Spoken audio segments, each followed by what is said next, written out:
Assalamualaikum warahmatullahi wabarakatuh. Alhamdulillahi nahmaduhu wa nasta'inuhu wa astagfirhu wa na'udzu billahi min syururi anfusina wa min sayyiati a'malina may yahdihillahu fala mudilla lahu wa may yudlil fala hadiyalah. Asyhadu an la ilaha illallah wahdahu la syarikalah wa asyhadu anna Muhammadan abduhu wa rasuluhu. Allahumma sholli ala sayyidina Muhammad wa ala alihi wa sahbihi wa man tabi'ahum bi ihsanin ila yaumiddin. Alhamdulillah pemirsa TV One rahimakumullah. Alhamdulillah pada hari ini kita berjumpa kembali dengan Ulin. Alhamdulillah barokah semuanya, barokah semuanya. Pertama, marilah kita panjatkan puji syukur kepada Allah Subhanahu wa taala yang telah melimpahkan segala nikmat dan karunia-Nya kepada kita semuanya. Sehingga pada kesempatan yang berbahagia ini kita bisa bertatap maya dalam keadaan sehat walafiat. Salawat dan salam semoga senantiasa terlimpahkan pada junjungan kita Nabi besar Muhammad Sallallahu Alaihi Wasallam beserta keluarga, para sahabatnya dan kita semua yang hadir. Mudah-mudahan mendapatkan syafaat beliau di yaumil akhirat. Amin ya robbal alamin. Alhamdulillah. Pemirsa TV One rahimakumullah. Alhamdulillah pada pertemuan sesi kali ini kajian kita adalah tentang sehat itu indah. Luar biasa. Sehat itu indah.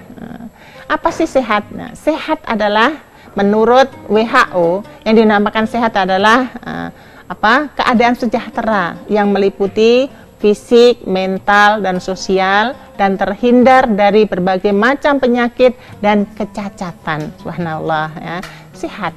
Sedangkan menurut psikologi, sehat adalah keadaan sejahtera atau keadaan atau fisik yang mampu mengalahkan mengalahkan kecemasan. Mampu mengalahkan kecemasan dan mampu menahan kebutuhan neurotiknya. Subhanallah, sehat. Sehat, semua orang pasti kepengen sehat.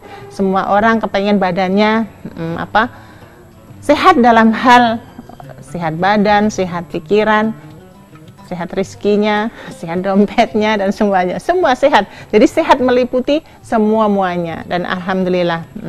Rasulullah Shallallahu Alaihi Wasallam bersabda, Igtanim khamsan qabla khamsin. Dikatakan jaga 5 sebelum datang yang 5. Subhanallah ya. Apa itu jaga 5 sebelum datang yang 5? Satu adalah sababaka qabla haramika. Nah, jaga mudamu sebelum datang tuamu. Nah, kesempatan ini, kesempatan emas ya. Jaga mudamu sebelum datang masa tuamu. Kalau muda, rata-rata yang masih muda itu sehat. Beda dengan yang udah tua. Yang udah tua rata-rata badan sudah mulai berkurang. Udah dikurangi badan-badan. Udah dikurangi semuanya. Udah mulai datanglah 10 M ya. M yang pertama mulai suka selonjor.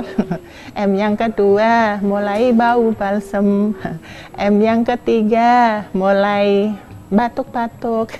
M yang selanjutnya adalah mulai suka batuk-batuk, mulai suka buang-buang air ke belakang mulu dan sebagainya. Subhanallah. Itu artinya udah dikurangi kesehatan kita. Selagi kita masih muda, maka pertahankan itu. Apalagi kalau sudah mulai datang 5 ur. Ur yang pertama, mata mulai kabur. Ur yang kedua, kulit mulai kendur. Ur yang ketiga, gigi mulai gugur. Ur yang keempat, tulang-tulang mulai berkapur. Yang kalau sudah keempat-empatnya itu, ur yang kelima mendekati alam kubur. Nauzubillah min dzalik. Semua pasti bakal ke sana ya. Jadi maka dari itu mumpung masih muda, selagi kita masih muda, jagalah masa mudamu, jangan kau sia-siakan. Karena kalau sudah tua, ya itu tadi, Masya Allah, udah datang 10 M, udah datang 5 ur, maka sudah susah gerak kita. Mau kemana-mana juga dibatasi, karena badan kita sudah tidak muda lagi, karena badan kita sudah tua. Maka dari itu penyakit berdatangan, ujian bertubi-tubi, biasanya seperti itu.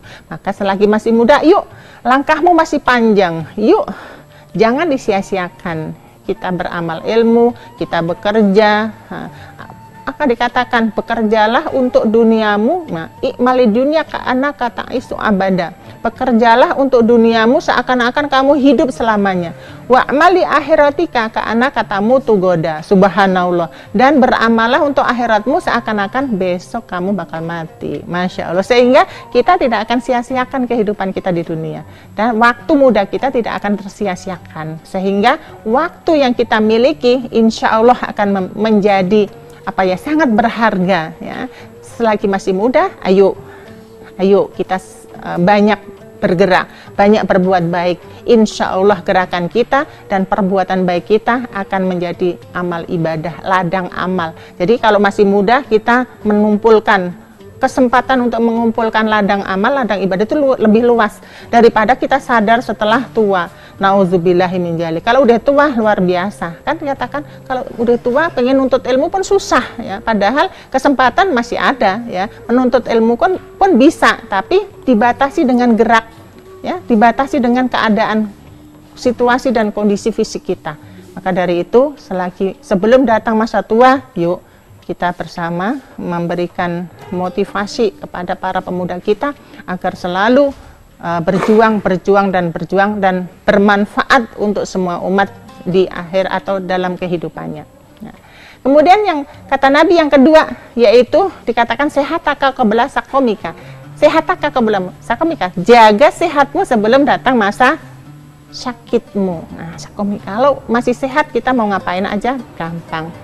Mau ngaji gampang, mau menuntut ilmu gampang, mau bekerja gampang, mau mencari duit gampang. Tapi kalau udah sakit-sakitan, Masya Allah ya. Kalau udah sakit-sakitan susah, mau gerak susah, mau ibadah susah, mau berangkat ngaji aja susah, luar biasa. Karena dibatasin. Ya tadi 10 M, mulai suka selonjor, ngaji suka selonjor. Kalau udah suka selonjor apa? Cito, ngaji sambil ngantuk ya. Auzubillahi min dzalik. Kalau udah cito maka jider ya. Ngaji suka nyender ya. Maka selanjutnya adalah jiler, ngaji kalau udah ngantuk sambil tidur. Jidur, ngaji sambil tidur. Jiler, akhirnya ngaji suka ngiler. Auzubillahi min dzalik. Ilmu yang diperoleh kagak karena lupa semuanya. Karena sudah tua, karena sudah tua, dibatasi, ikatan kita pun terbatas. Maka dari itu selagi masih sehat, kerjakan sesuatu yang bermanfaat, banyakin beramal ibadah. Kata Nabi, mangkana lahu kuwatun falyatasaddaq biquwatihi. Siapa yang punya tenaga, masih kuat tenaganya, maka beramalah dengan tenagamu. Masya Allah, subhanallah ya. Tenaga kita amalkan, apapun yang kita bisa kita amalkan ya, termasuk membantu orang-orang yang membutuhkan pertolongan dalam hal tenaga. Insya Allah ya, selagi kita masih punya tenaga, masih punya kesehatan, sebelum datang sakit maka kita bisa berikan. Tapi kalau udah datang sakit luar biasa. Maka dari itu, yuk sebelum datang masa sakitmu atau selagi masih kita sehat, sebelum datang masa sakitmu, jangan sia-siakan waktu dan kesempatan. Subhanallah.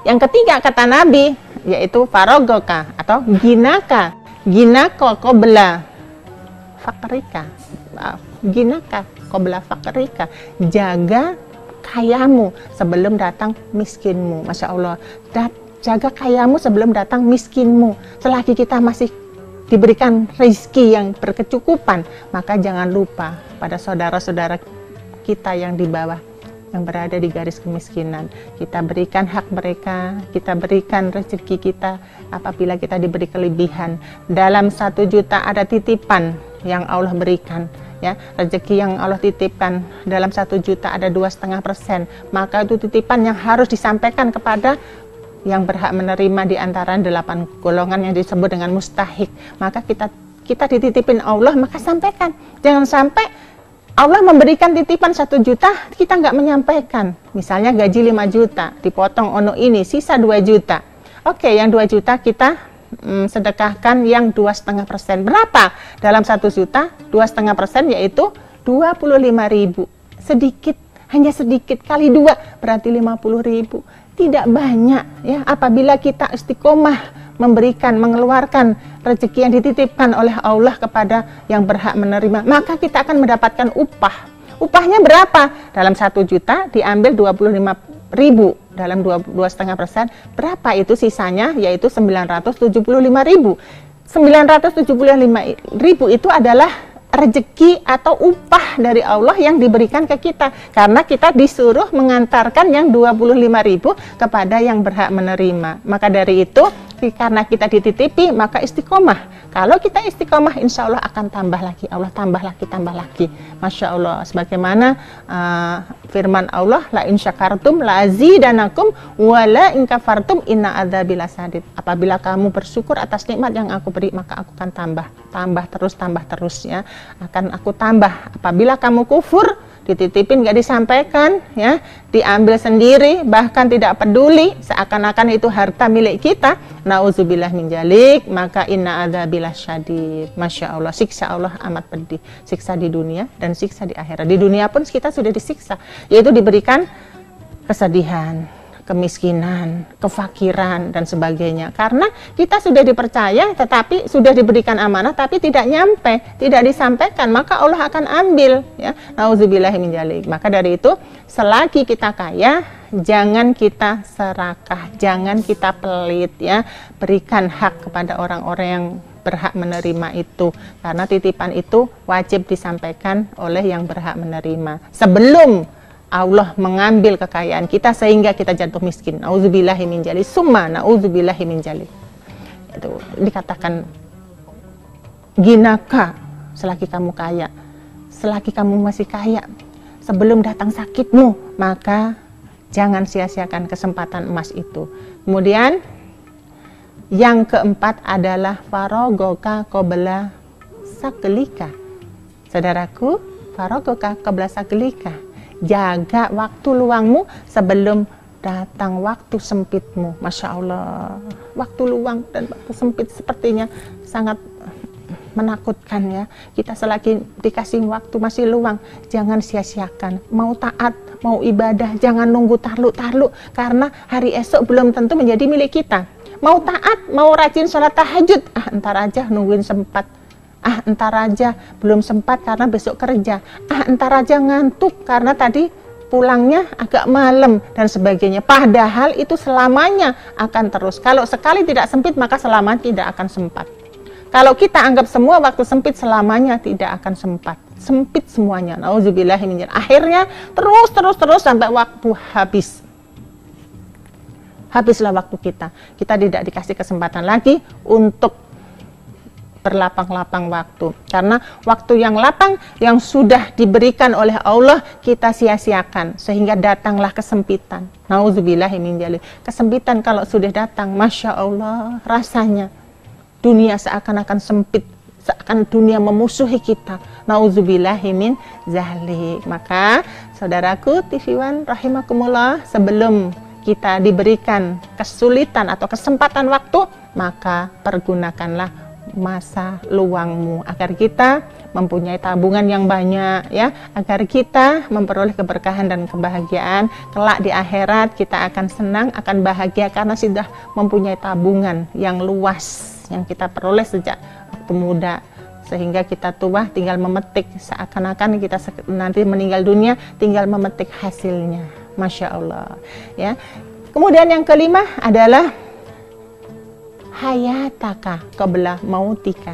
Jagalah hidupmu sebelum datang kematianmu. Masya Allah, kalau udah datang kematian, kita tidak akan bisa memajukan dan memundurkan waktu. Semua sudah selesai, finish. Harta yang kita sayang-sayang tak akan membawa keberkahan buat kita, tak akan bisa menolong kita. Suami yang kita sayang-sayang tidak akan bisa menolong kita. Istri yang kita puja-puja, kita sayang-sayang, tidak akan bisa menyelamatkan kita. Kemudian anak yang kita bangga-bangga tidak akan bisa menyelamatkan kita. Nauzubillahi min dzalik. Semua akan sia-sia. Semuanya tidak akan ada manfaatnya. Maka dari itu, jaga hidupmu sebelum datang matimu. Masalah selagi masih hidup ya, kesempatan emas ilmu yang kita punya kita amalkan, sehat badan kita selalu kita jaga ya, agar kita senantiasa sehat walafiat sehingga bisa melakukan aktivitas kita sehari-hari. Kita dengan tenang, dengan bahagia, dengan senang kita memperoleh keberkahan dan kebahagiaan. Subhanallah. Rasulullah Shallallahu Alaihi Wasallam bersabda, maka dari itu bahwa ada tipnya dalam sabda Rasulullah, dikatakan bahwa ikuti tip Rasulullah. Kalau kita ingin hidup sehat, ikutin tip Rasulullah. Jadi hidup sehat ala Rasulullah. Subhanallah. Ada 6 tips sehat ala Rasulullah. Satu diantaranya adalah bangun sebelum subuh. Masya Allah. Bangun sebelum subuh. 2 rakaat sebelum subuh pahalanya lebih baik daripada dunia dan isinya. Seluruh dunia dan isinya. Jangan disayangkan. 2 rakaat sebelum subuh. Ya, rakaat pertama kita membaca apa? Yang dimakan alam-alam. Ayat alam-alam itu ada 2 alam, yaitu satu diantara alam Nasro, alam Taro, kaifa fa'ala rabbuka bi ashabil fil, alam yaj'al kaitu fi tadil warsalam alaihim tayran ababil tarmihim bihijaratin min sijil faja'alahum ka'asfin ma'kul. Itu ayat pertama. Baca itu insya Allah dalam sholat 2 rakaat sebelum subuh. Kemudian rakaat yang kedua baca alam Nasroh. Insya Allah ya, insya Allah 2 alat atau 2 ayat itu yang akan memberikan kemudahan dan keberkahan buat kita insya Allah. Tapi tidak mengkultuskan ayat yang lain ya, semuanya ayat bagus, tapi yang Allah yang Rasulullah ajarkan insya Allah 2 ayat itu akan memberikan kemudahan dan keberkahan kepada kita semua. Masya Allah. 2 rakaatnya, 2 rakaat sebelum subuh ya, itu memberikan pahala yang luar biasa. Nah, selanjutnya udara subuh sangat luar biasa untuk terapi kesehatan kita. Udara subuh sangat bagus untuk terapi paru-paru kita karena mengandung zat asam yang sangat bagus untuk kesehatan paru-paru kita. Subhanallah.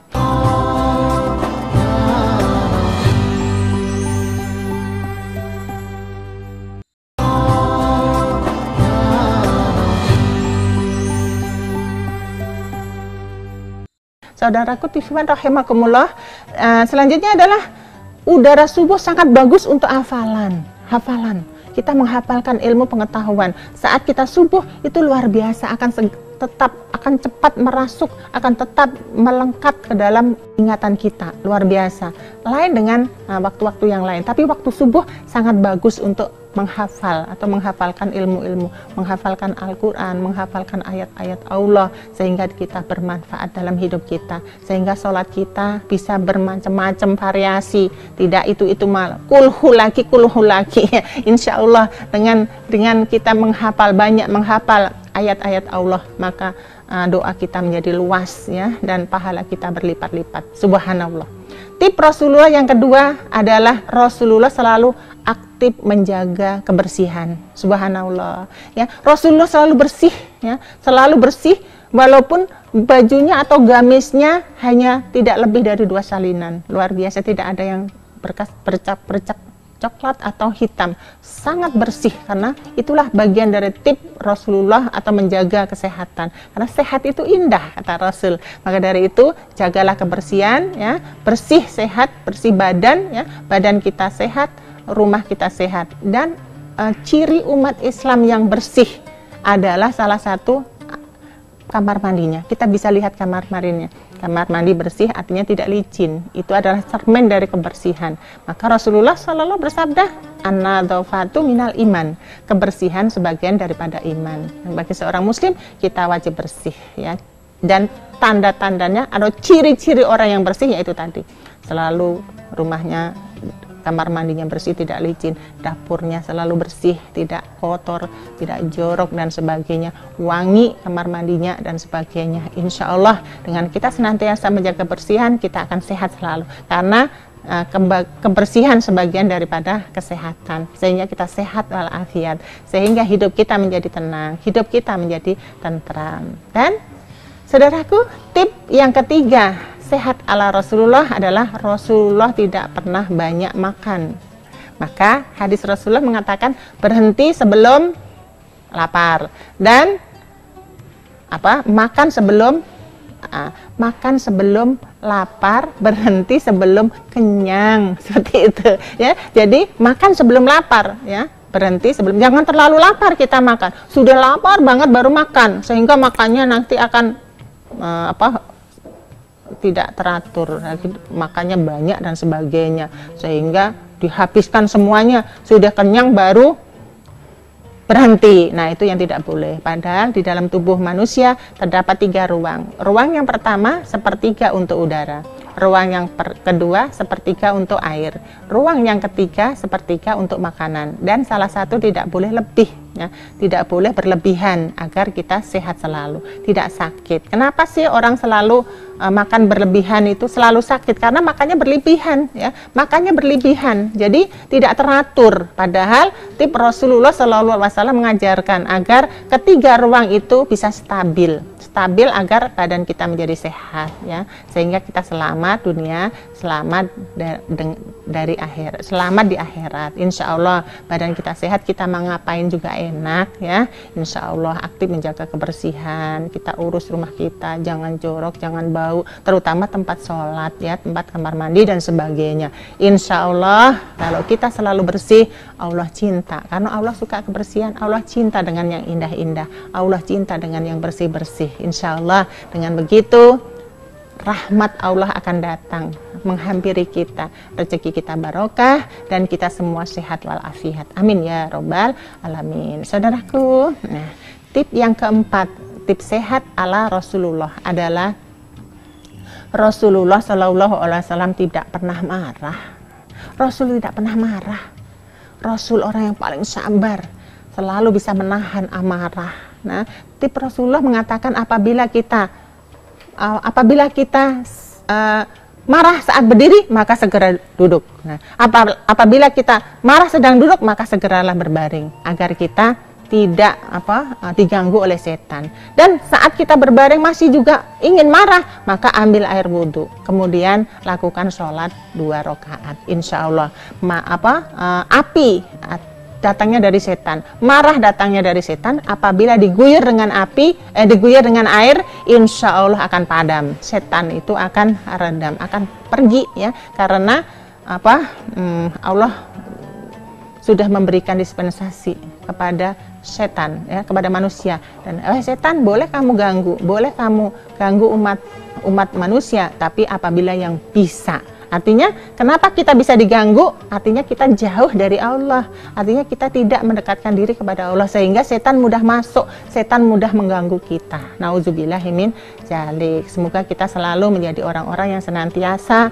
menjaga kebersihan, senantiasa sabar dalam menghadapi kehidupan kita sehari-hari, tidak pernah marah dan terhindar dari berbagai macam ujian dan cobaan. Subhanallah. Yang terakhir, Rasulullah selalu optimis, tidak pernah umat Islam harus selalu berorientasi ke depan agar kita senantiasa menjadi orang-orang yang senantiasa mendapatkan kemuliaan, tidak pernah putus asa, yakin bahwa Allah selalu bersama kita, yakin bahwa Allah Subhanahu wa taala selalu memudahkan apa yang kita inginkan apabila kita senantiasa istiqomah di jalannya. Dan yang terakhir, Rasulullah selalu jalan kaki. Nah, senang jalan kaki, karena dengan jalan kaki terbuka pori-pori. Insya Allah jantung kita menjadi sehat. Insya Allah, amin ya robbal alamin. Pemirsa TV One rahimakumullah. Jadi kesimpulannya adalah jaga 5 sebelum datang yang 5, yaitu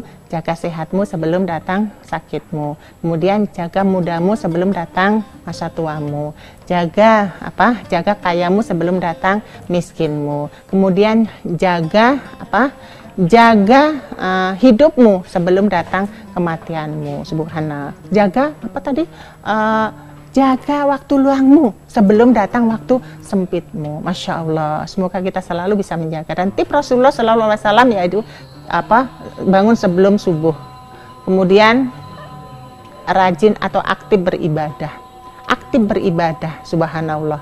Insya Allah kita akan berkah. Kemudian jangan marah, tip Rasulullah. Kemudian dikatakan jangan marah, jangan mudah marah.